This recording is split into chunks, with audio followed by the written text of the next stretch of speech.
Hey everyone, I'm with Josh Epstein at coder.com. Josh has a strong background essentially in entrepreneurship and being a founder, and very happy to welcome him on this talk today that we're going to have to learn more about what he does at Coder and also learn more about what it takes to be a founder and how entrepreneurship got him to where he is today. So without further ado, Josh, if you want to share a bit to the viewers where you're at and what you're up to. Yeah, I'm happy to, David. Happy to be on the show. I will say that I haven't had the luxury or the good luck of being a founder yet. I'm actually, I think one of my superpowers over the last couple of years has been working with founders to help transition from founder-led sales organizations, which are, very unique, but the founders, nobody's ever going to be as passionate or as committed to their product or their idea than a founder is. And it's never going to be easier to talk about something than to have a founder tell you about their idea and why they're building their company. And so when folks like me get involved, the transition from founder-led sales to anybody else leading sales can sometimes be rocky. And so I've had a lot of good conversations with founders over the years about what this looks like and sort of trying to help them with some awareness of that transition. So it's I don't want to mislead your audience. I'm not that creative. I'm not that smart. I have a, I've been lucky to be connected to some amazing founders, but I'm not one of them. So Yeah, and I mean that's totally fine. I think that this is even more so a pressing question, which is, going into identifying when is a founder ready to make that transition, what are the current bottlenecks that they face before they make that transition, and what does life look like after they say, okay, yeah, we're ready for this. yeah. There's this concept. I don't know if I created it or I stole it from somebody else, but I call the third founder. So typically companies will have they'll have a tech founder, sort of an engineering heavy coding founder, and they'll have somebody who's more product management, more customer facing. But I haven't seen a lot of founders where the go to market side is really well covered initially, right? They're usually, PhDs from Stanford or something like that.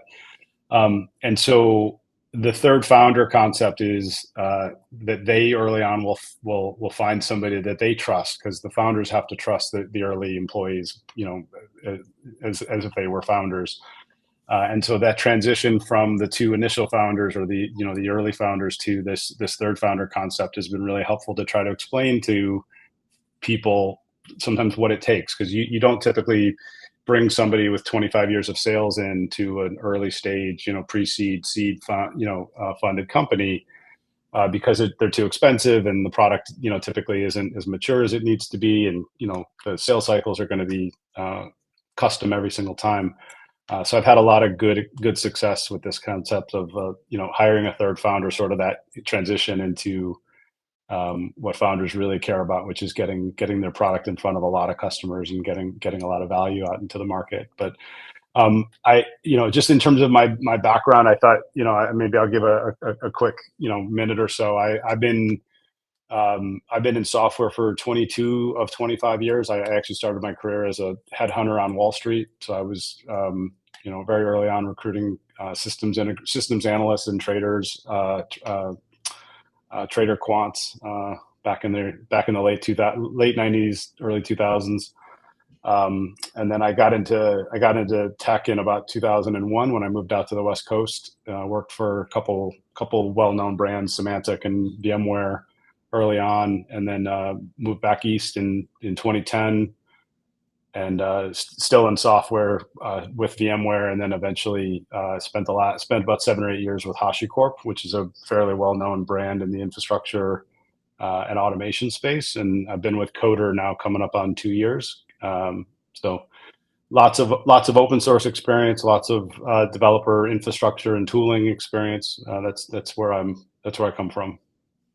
Yeah, and that transition from, recruiting on Wall Street to now leading sales, what was that like? I mean, there was 15 years of carrying a bag in the middle. So I was like any seller. I was hustling to try to sell the software I had and get comfortable with larger and larger teams. And at some point I moved from carrying a bag to leadership. I had some amazing sales mentors in my career that have really I don't think anything creative or new gets said at this point. I think it's all about stealing good ideas from other people, and so I've had some great people to steal good ideas from. And so it's and you and I talked about this when we were talking earlier. I think the most important thing in technology and in this industry we're in is really about building culture and building a culture where people are willing to take big risks and work really hard for the opportunity to make a bunch of money. But in the meantime, they have to want to be there. And so that one of the things that I've been really lucky is I had people around me that really cared about me and were willing to defend me when I would do something that was maybe a little risky or something that was hadn't been done before. So being creative. And so I've tried to pass that on as I've moved into leadership to give the teams that I build the freedom to take risks and make mistakes and still know that the leadership team is going to have their back when it matters. So that I think there's a lot. People talk all day long about rev ops and and the best sales process and the best qualification process and all this stuff, and it's all really important, and I could probably debate those topics with you, but I don't think they actually matter if people hate what they do or hate who they work for and who they work with. So I think that's sort of where I lean my energy as much as I can. And how do you look at that when you go into an organization? Do you think that just understanding from a micro level how the sales team's currently doing things and how the processes look can be adjusted? Or do you take more of that top-down approach where you're trying to understand where the company culture is at? Are there certain benchmarks, or I don't want to say KPIs, but indicators maybe that help you understand? I mean, the truth is that when somebody comes in new, they tend to disrupt the current team pretty aggressively, and so in my history, that's what happens, right? I mean, unfortunately, when I came into Coder, I had to make some pretty dramatic changes. Probably removed 80% of the team over the course of the first few months and replaced them with people that I had worked with in the past or that I had brought in from my network. There were some people who made it through those early days, and they're thriving, they're doing well, and someday they'll be on here because they'll have moved into leadership, and they'll be able to talk about their journey. And look, I didn't come in to make friends. I came in to rebuild the revenue organization at Coder and to try to put us on the right path. And there were people before me who had done an enormous amount of work to get the company to where it was, but to get the company to the next phase of growth, you need a different approach. Sometimes a bit more impatience, sometimes a bit more creativity, whatever it is. But that's what we've been able to do. We're still very much in that phase of growth. I mean, I won't give specifics, but No need. I've been here about 5 quarters and we've tripled the business over the 5 quarters. We're gonna probably keep that consistently. So quarter over quarter, it gets harder and harder, but the challenges we're facing are more interesting. So I just to answer your question, there were pieces of the culture that we continued forward with. There were some people and I think there was 3 or 4 people in the org that are still with us and have all they're thriving, and then everybody else has found their way out the door eventually. And for the audience, what does Coder do exactly? Because people could get confused between a platform that helps people actually write code versus a platform that's geared towards certain other platforms like working on AWS or Azure or stuff like that. So what does Coder really do? Yeah, it's a good question, and there's 18,000 different things in tech. They all sound alike. Coder is a platform that simply makes developers much more effective writing code, and it protects the data and source code that they write. So developers writing code on a laptop, in most cases, what Coder does is it moves the developer environment off the laptop and into the company's environment, whether it's a cloud or a data center. Sorry. Wrong. And with the, so what that means is that a developer joins a company, they can start writing code in a certified environment in 15 minutes instead of in sometimes 15 weeks, which is what it takes in large companies to get set up on a laptop, to get all the tools and permissions you need. With Coder, we just drop an environment on your laptop and you're off and running. The environment actually lives in the cloud. So the category is called cloud development environments.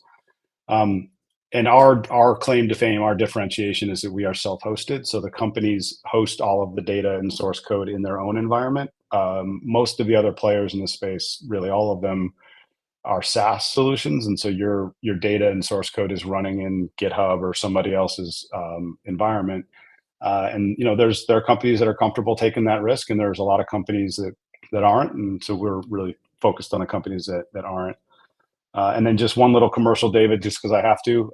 We're like every company, we're trying to figure out how to help accelerate this agentic motion that's going on in the world. And so developers are starting to use agents to write code.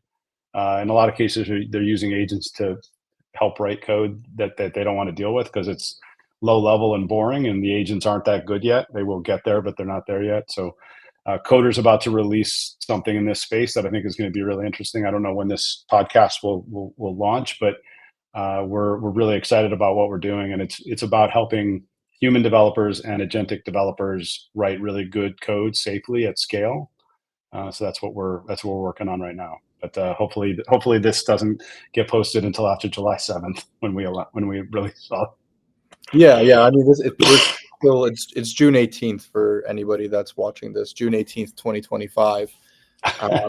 Yeah, and I see this problem all the time with first-time founders where they're working with a team, typically internationally, and there's a staging environment, and people have their own environments that they're working in, and things just get lost in the sauce. So something like this is a very, very valuable tool that has a massive addressable market, I think, especially in the B2B space. Yeah. So that's really interesting. But it doesn't just apply to B2B. This could be used for universities, I think, too, right? It could be used for research projects and things in other verticals, which is really cool to see that somebody's actually addressing this issue, because it is an issue, right? Everybody's doing stuff on different platforms, so it's huge. But we have an open source offering too. So a lot of folks start with the open source, get comfortable with that, and then when they want to run it at scale and put all the compliance and governance policies in place, that's when they come to us for the premium solution. Right. And you probably have your own onboarding and tutorials and customer service to make sure it's a smooth process, right? Yeah, that's what we're building. Yep. Yeah. So when it comes down to those tough decisions, who to keep, who to let go, how do you approach it from a human perspective where your personal health might take a toll, the health of, or the well-being of the person that you're letting go is probably gonna, be out of work for a few weeks, if not a few months. How do you kind of reconcile all of that and also keep yourself healthy overall? Well, I'm not going to claim that I'm healthy overall. I'm like everybody in tech. I work too many hours, and I eat my feelings sometimes. So, if you showed a picture of me from 20 years ago when I started in this industry, I had brown hair and I was 30 pounds lighter. But it's an interesting question, David. We've in the last 2 weeks, we had to make a decision on somebody that worked for the company that we had that I have a personal relationship with. I've worked with, more than once. And, it's not easy to let people go, especially when they put in the time that they put in. Sometimes we have to make those decisions. And the person who was running the team, who actually had to do the work, this is much harder for him than it was for me. I said something to him that I had heard from somebody else a long time ago, because he was really upset. These are tough decisions to make, and this person had put a lot of work in. But the second it gets easy is when you need to stop doing the job, because it doesn't matter if you have a relationship with somebody or not. They have a family, they have bills, they have, they have to, unfortunately, sometimes you have to let somebody go over the holidays because that's the timing. And it's just the worst possible situation. So I say this part as a joke. I don't mean it as a joke. When my daughter was about 7 or 8 years old, somebody asked her what I did for a living, and she said, "My daddy fires people." And because I have been in situations, at HashiCorp, I hired over 100 people. I obviously fired a couple people. And so that was what my 7-year-old had heard, was that, I must have been going through a period where I had to let some folks go. And that was her, so it really is, it's not easy. And anybody who's listening to this, who's worked for me, knows I do actually take it very seriously. I don't know how you do anything for your own health. I mean, you gotta do what's right for the business. And, if you're not able to make those decisions, if you're not able to do what the business needs, then your value to the company is nothing, and they'll find somebody else to they'll take care of you. They'll take you out just as quickly. So I don't know if that's the answer you're looking for, but I hope people can separate themselves from what they're doing and take care of business. But I don't think there's any magic way to keep healthy in this business. But what about maybe keeping relationships well, and making sure that you're engaging with your daughter and making sure you don't let that part go too? How do you have any systems in place that you use to make sure all your relationships are checked? I think from a work perspective, if you act with a level of integrity and honesty, I think typically people recover. So like I said, I've had some situations where I've had to let people that I cared about go. In every situation, I was honest with them about what was happening and why, and there was no trying to blame anybody else or trying to blame them. I mean, in some cases it's performance based, and there you have to say, look, you didn't do your job and you didn't perform, and it's time to move on. I made one really bad decision in terms of picking a company that I shouldn't have picked, and I trusted founders I shouldn't have trusted, and I won't name names, but in that case, I hired some people that I really respected to come work with me in that situation, and when the reality hit, I had to let them go, and that was really hard, and I lost some relationships there they're coming back. I mean, people tend to, over time tend to forgive, but there's one or two people in particular that I wasn't happy with how things went down. And again, I think the system is just to be honest and act with integrity and understand. I mean, one thing I'll say, David, is when I hire people, almost 100% of the time, and I'm not hiring directly as much as I used to, but when I used to hire directly, before they start, I have the conversation that if this is not going well, if you're not performing, or you're not a good culture fit, or it's not going to work, you're going to know it before I do. You're going to feel it. You may not want to admit it. You're going to know it before I do. And when I pick up the phone to call you to have that conversation, it's just going to be an honest conversation about what you're not doing, versus trying to people tend to get defensive. They want to defend, they want to protect themselves. I just don't think that it's worth it in this industry, right? I was fired from a company 10 years ago, for multiple reasons. It was fine. It wasn't a good fit when I was a seller. Neither side handled it well, and I learned a lot from that situation. I'll say, and I've kissed and made up with that guy, 5 years ago. It's just the nature of the business we're in. In terms of, you mentioned, my kids, and I think that's one area that I've been really lucky in, that I have a partner I have a wife who has allowed me to be very, to go out and build this business and build the prior businesses. And we talk about this a lot. I could never have done what I've done if I didn't have, her in my life and my kids' lives. And so I'm really happy about that. And all of my success is her success, because I wouldn't do this job. I would have sacrificed everything if I thought I was going to hurt my relationships with my kids. But because I had her, co-parenting, and more than co-parenting, I was able to do it. So I'd say that's the system is marry your best friend and have a great marriage and have a great relationship. So That's that was a awesome. weird one. Yeah. No. I mean, I really like that question because I think that a lot of, especially younger people, think that they have to just focus on work and not try and develop any relationships and just try and make a bunch of money, especially in their 20s, which might be true. And then going into their 30s, they're still in that mindset or they can't get out of it.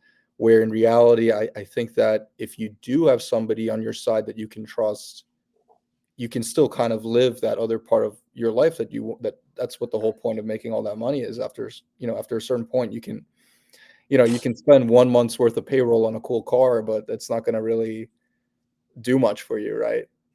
Yeah, absolutely. Yeah, I think this generation, the one behind me, so I'm proudly Gen X. So the generation behind me, I think is, um, I hope that they're able to come around fairly quickly because I do see what you're talking about. I think there's this mindset of my parents had kids and they weren't happy or they didn't have the freedom that I want to have, and I do think having kids and having a family is the most important thing. And yes, I worked really hard to get to the place where I could support them, but I know a lot of people that don't have a lot of money that are happier than people who have a lot of money. So Yeah. I don't think the two things are connected at all. I just think it's about how you treat people and what's important. So And going back a little bit into the question of sales, what do you think is the one thing from an organization? And then obviously there's more than one thing, but in an organization, a sales team, what is the most common thing you see in there that is probably holding them back that they might not even realize, and it's something that experience would show them over time? it's an interesting question. I'm going to give a different answer than I probably normally would. Okay. Um, and I'm going to Coder is a good example of this. So I joined Coder, 19, 20 months ago. I can't remember when. And I still am one of the oldest people in the company. And I've hired folks that are similar age. And one of the things that I think I did early on, maybe too much, was assume that because I had all this experience and I had done this so many times, that there was a sort of a playbook that we could follow and it would just work, right? Because it had worked in the past, and I've seen every situation, I've seen every variable. And um, what I've noticed over the 2 years that I've been here, because there's a whole contingency at Coder that are half my age or less. Just I don't even want to talk about it, but and what's changed for me, and I think it's changed for them, is that instead of trying to run a playbook, it really is helpful to have had all the experiences that we've had. But there's a real sense here that it's in our culture. They talk about always tinkering, always being creative. And so when we get into situations where it's never been done before, like AI right now, this idea that anything I've done over the last 20 years is going to directly impact what we're doing right now is silly. And I think what I see when I talk to my colleagues and talk to other companies is that there really is this belief that there's a single playbook that you can run over and over again. Talking to a buddy of mine yesterday about a company still using John McMahon's Medic framework from 15 years ago, exactly as it was 15 years ago. And Medic I don't know if you're familiar with it, but it's this very, very old school, but still very effective qualification framework. And if you just sort of rigidly follow Medic, you'll be okay. And there's a lot of research and a lot of expansion around qualification frameworks that have been done. And if we try to use the 25-year-old version of it here, we'd have a problem, right? But because we've continuously tried to tinker with and get creative with uh, these systems that are pretty mature, we've had more success, I think, than others have. And part of it is because I work with a bunch of 25-year-olds who don't have any old school patterns to follow. They're just trying to figure stuff out. And so the more that trickles, the more that sort of infects the old school mentality, I think the better off we are. Because I've seen this dance a couple times, so I have some history, and they've never seen this dance, and so they have a lot of creative ideas, and the combination is pretty powerful. So I think the thing I would say to answer your question is, if you're on the back half of your career, don't assume you know what you're talking about. And if you're on the front half of your career, grab the guy with gray hair and see what he thinks, because the combination is pretty powerful. Where do you think we're going with AI? Are you excited, scared, uh, concerned? I'm not scared. I mean, there's scared doesn't do anybody any good. I think we are. I don't think I have a real good answer to where I think we're going yet, David. I think we are leaning into it because our customers are leaning into it, and we need to be there to provide the value that they're looking for. We have a unique opportunity, right? We are a developer platform that agents naturally plug into. So you can run an agent on Coder and get all the governance and security and policy management and speed and all that stuff without doing anything. And if you look at a lot of companies, they're not willing to run agents in production without something like that in place. And so we got lucky, right? The founders of this company created this platform 7 years ago to solve a certain set of problems. And it just happens that we solve the problems that companies are having trying to get agentic coding going in their companies. So sometimes it's good to be good, and sometimes it's good to be lucky. And in this case, we're a little bit of both. I think what's going to happen is I think over the next couple of years, coding agents are going to replace about 25 to 30% of the handwritten code is going to be written by agents. But I don't think it's going to be actually a replacement. I think it's going to be accretive to it. I think that there's going to be more code written. Some of it's going to be good. Some of it's going to be not good, right? I don't know if you're paying that close attention, but the agents right now are not writing great code. Yeah. Because they're trying to be more efficient than they are quality. Because tokens cost money, and yeah. So not to give away the farm, but one of the things we're doing is trying to figure out how to make coding agents more effective, write better code faster, do research on code bases faster and better. And if we get that even kind of right, that's the thing about AI, is that if you get it kind of right now, you're winning, because most people are getting it kind of wrong. So I think there's a lot of opportunity. I think people who are too dogmatic about it are going to fail. And hopefully we're not going to be one of those people. One more question. Yeah. What do you see as a leader? Like, what does leadership mean? Wow. I think leadership means having a clear vision of where the thing you're leading or the group of people you're leading need to go, figuring out the patterns that are going to help us to get there, and then protecting the people that have to do the work, because leaders don't do the work, right? Leaders sit in ivory towers and look at reports and say things that sound smart. But real leaders, I think, are the ones who empower their people to do the work well, so that the whole system can move forward. I'm trying to think about this in terms of reality instead of giving you some highfalutin answer, which that sort of was. But I think at the end of the day, leadership is about speaking truth to the problems that you have to solve. And if you're not willing to speak truth to those problems, and then empower the people who can actually solve them to solve them, then you're not going to succeed, and your people aren't going to follow you, and you're not going to be in leadership for very long. I mean, I think mediocre leadership is all over the place because people are afraid to push back. But real leadership, I think, is that. It's having that abundance that, we'll be fine if we just say what our concerns are, what our ideas are, will be accepted. Yeah. I mean, I try to create an opportunity, a situation for people to have their own opinions, even if they're different than mine or their leadership, or the people they work with.